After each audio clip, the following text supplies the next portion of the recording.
नमस्कार दोस्तों, अगर आप अपने जीवन में कुछ नया सीखना चाहते हैं तो हमारे इस आदि सागर चैनल को जरूर सब्सक्राइब करें। श्री शिवाय नमस्तुभ्यं। हर हर महादेव। दोस्तों, आप सभी लोग जानते हैं कि 12 अगस्त 2024 यानी सोमवार को पड़ रही है श्रावण मास की अष्टमी तिथि, जो बहुत ही खास है। और दोस्तों, ये वो अष्टमी है जो कि श्रावण महीने में सोमवार को पड़ रही है। दोस्तों, इसी दिन किया जाने वाला पंडित जी द्वारा बताया गया एक लाल फूल और एक सफेद फूल वाला उपाय आप लोगों को जरूर करना चाहिए, क्योंकि दोस्तों, ये एक ऐसा उपाय है जो कि हर दिन नहीं किया जाता। श्रावण महीने में जो अष्टमी आती है उसी दिन किया जाता है। अगर आप लोगों ने इस उपाय को नहीं किया है या किसी कारणवश नहीं कर पाए हो तो इस सोमवार अष्टमी के दिन इस उपाय से मत चूकना। दोस्तों देखिए, ये दिन इतना खास होता है, इतना महत्वपूर्ण होता है। देखा गया है कभी कभी बड़े बड़े पूजा पाठ अनुष्ठान से जो मनोकामना पूर्ण नहीं होती है, वह श्रावण अष्टमी के दिन एक छोटे से उपाय करने से ही आपकी मनोकामना पूर्ण हो जाती है। और बहुत सारे लोगों ने इस उपाय को किया भी है और उनको इस उपाय को करने का फल भी जरूर मिला है। अगर आप लोग भी इस उपाय को इस अष्टमी के दिन करना चाहते हैं तो आप इस उपाय को पहले अच्छे से समझ लेना, सुन लेना, उसके बाद करना। आपको इस उपाय का फल जरूर मिलेगा, आपकी सभी मनोकामनाएं पूरी हो जाएंगी। दोस्तों, हम आपको यहां पर बता दें कि यह जो एक लाल फूल और एक सफेद फूल वाला उपाय है, ये उपाय पंडित जी ने अपनी अब भी की सीहोर की कथा में ही बताया है। और इस उपाय को करने से आपके घर में चाहे किसी भी प्रकार की दुख और समस्या क्यों ना चल रही हो, आपको उसका कारण भी नहीं पता है कि भाई ये समस्या किस कारण से चल रही है, उसका कुछ भी कारण हो सकता है। जैसे पितृदोष हो सकता है, काल सर्प दोष हो सकता है, या किसी भी तरह का मंगल दोष भी हो सकता है। और भी बहुत तरह के दोष होते हैं, कुछ भी हो सकता है। पर आपको इस उपाय को करने के लिए अपने दोष को पता लगाने की भी जरूरत नहीं है। आपके घर में किस कारण से इतनी दुख और परेशानी आ रही है, वह भी आपको पता लगाने की जरूरत नहीं है। बस सोमवार अष्टमी के दिन इस उपाय को कर लेना, क्योंकि इसी एकमात्र उपाय को करने से आपके पूरे घर परिवार में सुख और शांति हो जाएगी। आपके घर में अच्छे अच्छे काम होने लगेंगे। आपकी जो भी मनोकामना होगी वह भी धीरे धीरे करके पूर्ण होना शुरू हो जाएंगी। अब हम समझते हैं इस एक लाल फूल और एक सफेद फूल वाले उपाय को आपको करना कैसे है, किसको करना है, किस समय करना है और कैसे करना है। देखो, उपाय बिल्कुल आसान है, बस समझने वाली बात है। ध्यान से समझिए, उसके बाद ही आप लोग जो है इस उपाय को जरूर कीजिएगा। सबसे पहली चीज हम लोग ये समझते हैं कि इस एक लाल फूल और एक सफेद फूल वाले उपाय को इस आने वाली सोमवार अष्टमी के दिन किसको करना है। तो देखिए, इस उपाय को घर के सभी सदस्यों को करने की बिल्कुल भी जरूरत नहीं है। घर में से कोई एक मुख्य बड़ा सदस्य ही इस उपाय को करेगा तो उस घर परिवार के सभी सदस्यों को इस उपाय को करने का फल मिल जाएगा। पर वो बड़ा सदस्य कौन होगा, कौन व्यक्ति इस उपाय को करेगा, तो यहाँ पर देखिए, हम आपको बता दें, घर की जो बड़ी माताएं बहनें होंगी, घर की बड़ी माताओं बहनों में से कोई भी एक माता बहन इस वाले उपाय को कर सकती है। अपने पूरे घर परिवार के लिए घर में सभी सदस्यों को इस उपाय को करने की जरूरत नहीं है। मात्र घर की जो बड़ी माताएं बहनें हैं, उनमें से कोई भी एक माता बहन इस वाले उपाय को करेगी तो उसके घर परिवार के पूरे सदस्यों को इस उपाय का फल मिलेगा। अगर किसी कारणवश माताएं बहनें घर में उपस्थित ना हो या वो इस उपाय को ना कर रही हो, कुछ दिक्कत हो, तो भाई उस जगह पर फिर घर का कोई बड़ा व्यक्ति भी इस उपाय को कर सकता है। माताओं बहनों के कहने का मतलब ये था कि माताएं बहनें घर की लक्ष्मी होती है। जब घर की लक्ष्मी कोई उपाय करती है तो निश्चित ही भगवान शिव जी बहुत जल्दी प्रसन्न होते हैं और उपाय का फल में बहुत जल्दी और बहुत बड़ा करके भी यहाँ पर देते हैं। तो आप लोग ये बात समझ गए होंगे।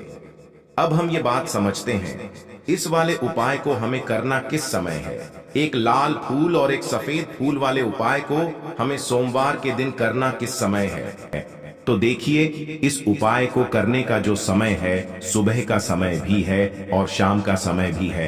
अब देखिए, यहाँ पर हम मुख्य रूप से सुबह का समय नहीं बोलेंगे, क्योंकि देखिए, ये जो काल अष्टमी तिथि है और आप सभी लोग जानते हैं अष्टमी के का प्रदोष काल का मतलब शाम का जो समय होता है ना, इस दिन भगवान शिव जी का सबसे प्रिय दिन होता है, तो आप लोग इस एक लाल फूल, एक सफेद फूल वाले उपाय को सुबह के समय भी कर सकते हो और शाम के समय प्रदोष काल में भी कर सकते हो। सुबह के समय अगर कर रहे हो तो 10 या फिर 11 बजे तक भी अगर उपाय करोगे तो भी आपको उपाय का फल मिलेगा।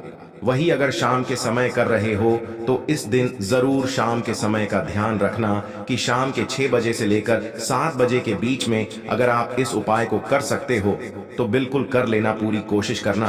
पर अगर किसी कारणवश इस समय के बीच में न कर पाओ तो रात 8 बजे तक भी अगर आप उपाय को करोगे तो आपको उपाय का फल जरूर मिलेगा।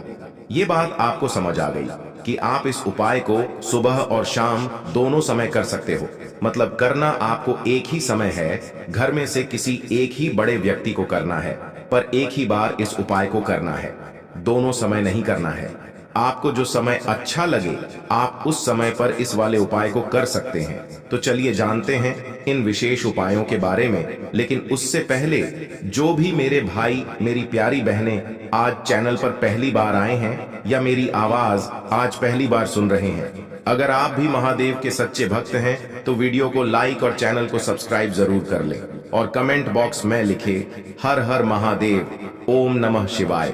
देखो, अब सबसे महत्वपूर्ण बात आती है कि इस उपाय को हमें करना किस लिए है। जैसा कि हमने अभी आपसे बोला कि इस उपाय को करने के बाद आपके जीवन में बहुत सारी खुशियां आएंगी, आपकी मनोकामनाएं पूर्ण होंगी, आपकी धन की समस्या दूर होगी, आपकी पैसों की समस्या दूर होगी। अब देखिए, अगर आप लोग सोच रहे हो कि भाई हमें अपना घर बनाना है पर घर बनाने के लिए पैसा नहीं है, हमें गाड़ी लेना है पर गाड़ी लेने के लिए पैसा नहीं है, हमें जमीन लेना है पर जमीन लेने के लिए पैसों की कमी पड़ी डीडीएच रही है। अगर ऐसी ही दिक्कत, परेशानी या किसी भी तरह की धन से जुड़ी हुई समस्या या पैसों से जुड़ी हुई समस्या अगर आपके जीवन में चल रही है तो यह उपाय निश्चित ही आपके जीवन में बहुत सारे फल लाकर दे सकता है। इसीलिए अगर आपके घर में बहुत ज्यादा दिक्कत, समस्या, परेशानी चल रही है, धन से जुड़ी हुई, पैसों से जुड़ी हुई, धन की बहुत ज्यादा कमी आ रही है, पैसों की बिल्कुल आवक नहीं हो रही है, तो भाई आप लोगों को इस वाले उपाय को जरूर करना चाहिए, घर में से किसी एक भी बड़े व्यक्ति को। अब इस उपाय में करना क्या है, वो सबसे पहले हम लोग जान लेते हैं उपाय की सामग्री।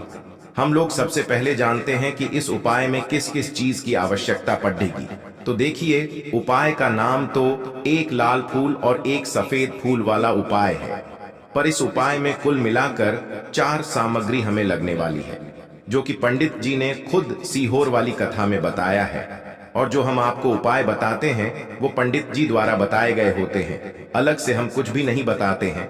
तो यहाँ पर हम लोग समझते हैं कि इस उपाय की सामग्री क्या है। तो देखो, उपाय की जो सामग्री है वो 4 सामग्री है, जिसमें से सबसे पहली सामग्री है एक बेलपत्र। देखो, बेलपत्र क्या होती है? बेलपत्र जो शिव की शिवलिंग पर चढ़ती है। दूसरी चीज है एक शमी पत्र, शमी पत्र वो जो शिवलिंग पर ही चढ़ता है। तीसरी चीज है दोस्तों एक लाल फूल, जो उपाय का नाम है। तो एक यहां पर आपको लाल फूल लेना है। अब ये लाल फूल कौन सा लेना है? देखो, शिवलिंग के ऊपर जो लाल फूल चढ़ता हो उनमें से कोई भी एक लाल फूल पसंद कर लेना और वो कहीं से तोड़कर या कहीं से खरीद कर लेकर आना और उस लाल फूल को उपाय में प्रयोग कर लेना। उसके बाद में एक सफेद फूल का विशेष रूप से ध्यान रखना। जो सफेद फूल शिवलिंग पर चढ़ता हो सिर्फ वही सफेद फूल लेकर आना, इसके अलावा कुछ मत लेकर आना, लेकिन केतकी का मत लेना। तो एक एक मात्रा में ही आपको ये चारों सामग्री चाहिए, एक बेलपत्र, एक शमी पत्र, एक लाल फूल और एक सफेद फूल। ये चारों सामग्री आप लोग तैयार करके रख ले।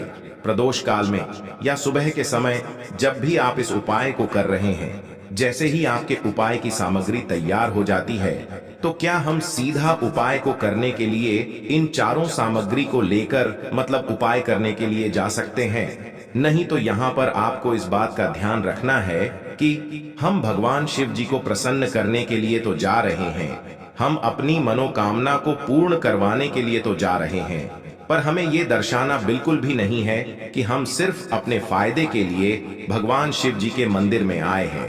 इसलिए हम इस उपाय को करने के साथ साथ में भगवान शिव जी की पूजन अर्चना के लिए कुछ सामग्री भी जरूर लेकर जाएंगे। जैसे कि सुबह के समय अगर आप उपाय को कर रहे हो, इस एक लाल फूल और एक सफेद फूल वाले उपाय को, तो भाई सुबह के समय आपको एक लोटा जल लेकर जाना है। जो लोग प्रतिदिन शिव जी के मंदिर जाते हैं, पूजन अर्चना करते हैं, जल चढ़ाते हैं, फूल बेलपत्र सब कुछ चढ़ाते हैं, भाई वो अपनी पूजन अर्चना वैसी की वैसी ही करना। बाकी जो सिर्फ उपाय को करने के लिए जा रहा है, जो कुछ भी लेकर नहीं जा रहा है, उसे कम से कम एक लोटा जल अपने घर से जरूर भर कर लेकर जाना। अगर आप उपाय को कर रहे हो, है ना, क्योंकि इस वाले उपाय को आप भगवान शिव जी की पूजन अर्चना करने के बाद ही करना। वहीं अगर बात करें शाम के समय की, अगर कोई व्यक्ति शाम के समय प्रदोष काल में इस वाले उपाय को कर रहा है, तो भाई आपको मात्र एक घी का दीपक तैयार करना है। ये बात हम हमेशा बोलते हैं, शाम के समय प्रदोष काल में कोई कर रहे हो ना, तो दीपक का विशेष महत्व होता है। अष्टमी के दिन का प्रदोष काल में जो भी व्यक्ति दीपक जलाता है ना भगवान शिव जी के मंदिर में, भाई उसके जीवन से सारी दुख और परेशानियां भी दूर होती हैं। तो भाई इस दिन दीपक का विशेष रूप से ध्यान रखना आप लोग। अगर आप इस उपाय को शाम के समय प्रदोष काल में कर रहे हो, है ना, ये जो दीपक आप लोग लोगे, ये आटे का लोगे। जो आटा आप गूंद दोगे उसके अंदर